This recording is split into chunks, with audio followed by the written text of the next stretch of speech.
Hello everyone and welcome back to my YouTube channel with another informative and useful video.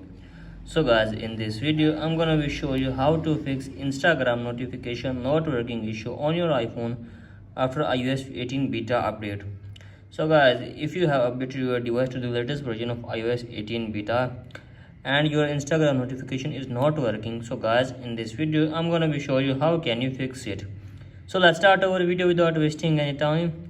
So guys, our first step is to make sure that our notification is turned on from settings.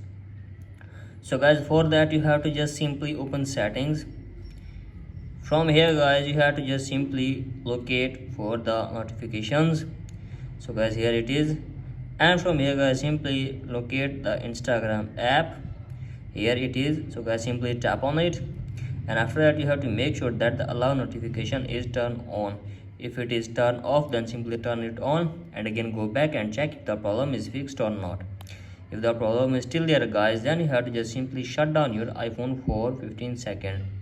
For that you have to just simply open journal, scroll down and here's the option of shut down.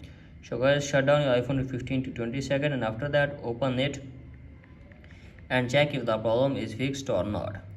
If the problem is still there guys, then you have to just simply open Instagram app and force close the app and check if the problem is fixed or not. And if the problem is still there guys, then you have to just simply drag down your control center and make sure that your internet connection is working properly, and you have to again make sure that the do not disturb mode is not enabled. If it is enabled, then simply disable it and check if the problem is fixed or not. And if you are still facing this problem, then I will suggest you to do reset your network settings.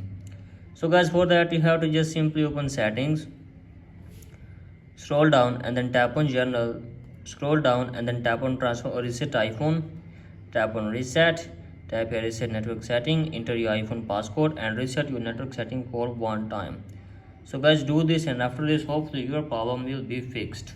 So that's it for today guys. Hope this video helps you. If the video helps you, then please subscribe to my YouTube channel as well. Thank you.